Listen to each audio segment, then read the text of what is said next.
Last Thursday and Friday, investigators with the Dale County Sheriff's Office, along with agents with Aaliyah's SBI Region B and the FBI, conducted an online child exploitation operation that targeted individuals who use the internet to contact and solicit underage children for sexual acts for money.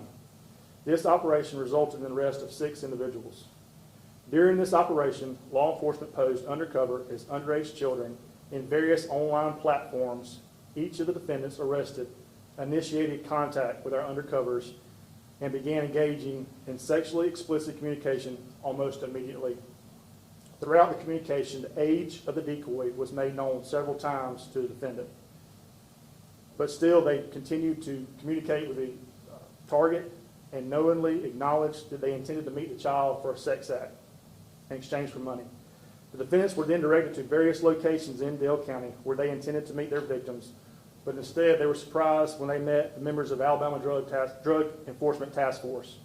All defendants, with the exception of Hatcher, were booked into the Dale County Jail and charged with traveling to meet a child for unlawful sex act, which is a Class A felony. Bond has been set for each of these at $100,000. Hatcher was charged with promoting prostitution due to the elements that were obtained in the communication. They didn't meet the burden that we were looking for, so we charged him with promoting prostitution. Michael Hatcher from Chester, South Carolina, $2,000 bond for promoting prostitution. We did take into custody one illegal Guatemalan who has stated that he is underage. We're still trying to verify that. So due to that information, we're withholding his name at this time.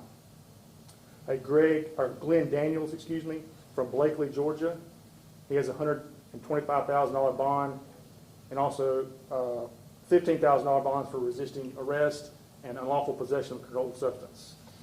German Cortez of Dothan, Alabama. And a Satija Sadre from Dothan, Alabama, also with a $100,000 bond for traveling to meet a child for an unlawful sex act. And also a Joshua Ard from Gordon, Alabama, the same charge. We arrested 6 individuals in this operation, but I will say this, that we had to stop the operation because I'm not going to identify the defendant because I don't think it's fair to his child, but he brought a 3-year-old to this operation to witness the sex act between him and 2 15-year-old girls. In that sex act, he told our undercovers and our decoys that he wanted to impregnate both the 15-year-olds. So we had to stop the operation at that time. We thought it was more important to protect the child at that time, so we had to pull off a lot of our investigators to do some backgrounds and follow-ups with the child. So at that point, we stopped the operation. But I can tell you, we chatted with over 50 men online, and it could have gone with several more arrests. Stopping child predators is a commitment shared by all the men and women who took part in this operation, and I'm proud of the outstanding work of our investigators and our state and federal partners. Lieutenant Caroline Jackson, who serves as my chief investigator, she designed and executed this operation, which involved nearly 40 law enforcement officers. SBI Region B is led by Captain David Hall. They were the backbone of this operation, and we couldn't have done it without them. Their Internet Crimes Against Children Task Force and their Drug Task Force, we appreciate their assistance in making this a success. Our District Attorney, Kirk Adams, we met with him several times before this operation. He laid out the elements that we needed to meet to make this a success, and we appreciate his dedication to this as well. It is my intention to continue to relentlessly pursue those who seek to harm our children. As long as the men and women like these behind me get up each morning and put on the badge, we're going to keep hunting down these types of individuals and hold them responsible. Parents, it's crucial that you restrict your children's access. You know, we lock the doors to our houses at night, but we let them go into the rooms with a phone with unrestricted access. The monsters are just coming through those phones and targeting and luring our children. But once again, I appreciate all the partners that made us a success, and this time we'll ask Captain Hall for a few remarks. Again, thank you for coming. Thank you for being here. On behalf of Secretary Hal Taylor of LEA, it is always an honor and privilege to work with our local law enforcement authorities to help protect the citizens of this great state. And that's what this operation was all about, is because at the end of the day, our children are what should be most important to us in what we do. And Sheriff mentioned that every one of us, because of our relationship with our own children and because of our relationship with the people in our community, want to try to make a difference. And that's what means the most to us each and every day. And that's why we strap this gun, this badge on, to get out here every day to try to protect the innocent. And that's what this operation was all about. I cannot stand up here and tell you enough good things about Sheriff Bynum and his command staff and his department. I'm not going to mention each one of them by name, but they are dedicated to the people of Dale County and this Wiregrass area to make a difference. And it's an honor and privilege for us all to have the opportunity to work with them.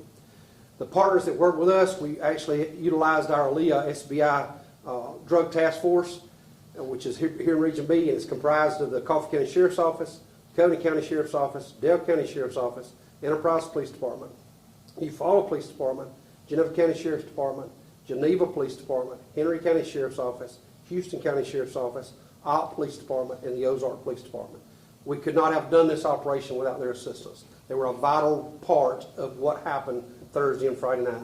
And some say, well, you didn't give us 6 people. And that may be true, but the sheriff mentioned there was a bunch of others, almost 50 others, trying to reach out. And that's 6 people that's not going to victimize a child in our community. And I feel like it was a success. On behalf of Aaliyah, we're proud to work with other people. Thank you.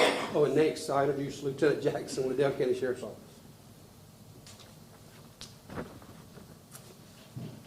I would like to reiterate again what Sheriff Bynum and Captain Hall said. We will continue to hunt and aggressively pursue those who wish to cause harm to our children. At this time, I would like to read a pledge that is the commitment to our children. I believe that every child has a right to grow up free of child abuse. I believe that the responsibility to protect children rests solely in the adult hands. I believe that, as adults, we must remain ever vigilant and dedicate no less than the best of ourselves to that purpose. To all victims of abuse, known and unknown, I pledge to educate myself about the realities of child abuse. I pledge to give a voice and report any and all suspicions. I pledge to cast a light in the darkness by doing the right thing the first time, every time. At this time, we will open the floor for questions. Please be mindful that this is still an ongoing investigation. To be clear, the 6th person is the juvenile, the apparent juvenile? Yes, ma'am. We're still tracking that down. He communicated text and on the phone just fine in English, but when he arrived, he forgot. And then everybody's in Dale County Jail except for one person. I need to be clear on that. Each of the defendants are in Dale County Jail, All? except the juvenile. Except for the That's juvenile. right. We're Okay, still got it. trying to Got it. confirm his age, and at appropriate time, we'll charge him. Thank you. Did the operation, so it took place in Dale County, around different parts of Dale County? That's correct. Is the juvenile the one that you said is a 15-year-old? Or claims to be? We're still trying to confirm that. He's saying he's 17, I believe, so we're still trying to confirm that. Like I said, he was communicating just fine in English until he arrived. Do you know if any of them had a prior, criminal history or anything? As far as for sexual acts, Sexual acts or anything else? I believe that some of them did have a criminal history. To the extent I'm not sure at this time. And how did you guys reach these people as well? Like, communicate with them through what? There were different websites that we utilized. And I assume with the number of people, this is the first of more to come. Absolutely.